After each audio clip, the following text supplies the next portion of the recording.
ज़ैपोरिजिया nuclear power plant में इस वक्त एक बहुत बड़ा खतरा बना हुआ है। कोई भी गड़बड़ी न्यूक्लियर डिजास्टर की वजह बन सकती है।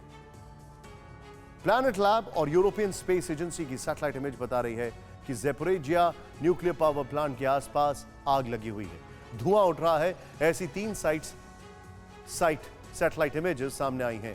24 अगस्त की सैटेलाइट तस्वीरों में दिख रहा है कि प्लांट के दक्षिण में आग और धुआं उठ रहा है। आग लगने के बाद ही ज़ैपोरिजिया न्यूक्लियर पावर प्लांट की पावर सप्लाई रुकी हुई है, जिसके बाद यूक्रेन के राष्ट्रपति ज़ेलेंस्की ने इसे लेकर गंभीर चिंता जताई है। ज़ेलेंस्की ने यहां तक कह दिया है कि पूरा यूरोप तबाह होने से बाल बाल बच गया। आखिर ज़ेलेंस्की ने ऐसा क्यों कहा? ज़ैपोरिजिया न्यूक्लियर पावर प्लांट की पावर सप्लाई रुकने के मतलब क्या है? इससे क्या खतरा पैदा हो गया? पूरी रिपोर्ट में देखते हैं।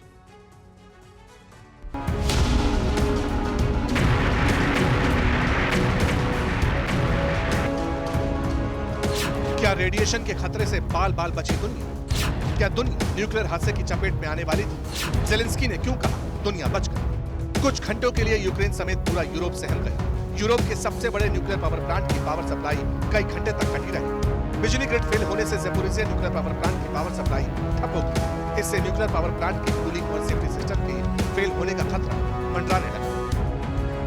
न्यूक्लियर पावर प्लांट में कूलिंग और सेफ्टी सिस्टम चलते रहे, इसके लिए जरूरी है कि पावर सप्लाई लगातार बनी रहे। हालांकि पावर सप्लाई रुकने के बाद ज़ैपोरिजिया न्यूक्लियर पावर प्लांट के टेक्नीशियंस ने बैकअप के तौर पर डीजल जनरेटर्स का इस्तेमाल किया।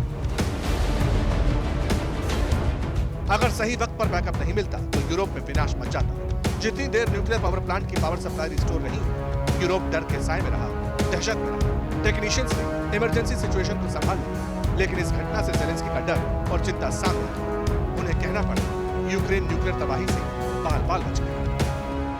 रूस ने यूक्रेन और सभी यूरोपीय लोगों को न्यूक्लियर रेडिएशन से होने वाली तबाही की स्थिति में डाल दिया। अगर न्यूक्लियर पावर स्टेशन के हमारे कर्मचारी ब्लैकआउट के बाद की स्थिति से तुरंत नहीं निपटते, तो हम बड़े न्यूक्लियर हादसे का शिकार बनने के लिए मजबूर हो जाते हैं।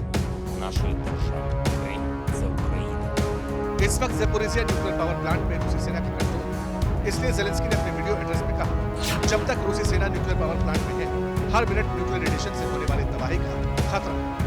न्यूक्लियर पावर प्लांट में रेडिएशन के खतरे के बीच रूस हो या फिर यूक्रेन, दोनों एक दूसरे पर इल्जाम लगा रहे हैं।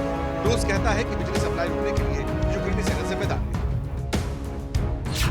रूसी रक्षा मंत्रालय ने इल्जाम लगाया कि यूक्रेन की सेना ने ज़ैपोरिजिया न्यूक्लियर पावर प्लांट और एनर्गोदार शहर पर बम बरसा। रूस के मुताबिक यूक्रेनी सेना ने बीते 24 घंटे में ज़ैपोरिजिया न्यूक्लियर पावर प्लांट के आसपास 7 हमले किए, जिसमें हैवी आर्टिलरी का इस्तेमाल किया गया। रूस ने यूक्रेनी फौज पर न्यूक्लियर पावर प्लांट के पास जंगलों में आग लगाने का इल्जाम लगाया। रूस का कहना है कि जंगल में लगी आग की वजह से बिजली की सप्लाई ठप हो गई। लगातार हो रही गोलाबारी के बीच यूक्रेन का ज़ैपोरिजिया न्यूक्लियर पावर प्लांट तबाही का नया एपिसेंटर बन सकता है। पश्चिमी देशों के एक्सपर्ट मेंटेनेंस में लापरवाही की वजह से रेडिएशन लीक का खतरा जता चुके हैं। अगर न्यूक्लियर पावर प्लांट से किसी भी वजह से रेडिएशन फैले, तो इसका पहला असर यूरोप पर ही होगा। एक्सपर्ट्स कहते हैं कि इस बार विनाश 1986 में चेर्नोबिल परमाणु हादसे से कहीं बड़ा होगा। इस बीच अमेरिका और यूक्रेन ने संयुक्त राष्ट्र की टीम को छानबीन की इजाजत देने को कहा है। अमेरिका ने ज़ैपोरिजिया न्यूक्लियर पावर प्लांट के आसपास बफर जोन बनाने का भी प्रस्ताव रखा है।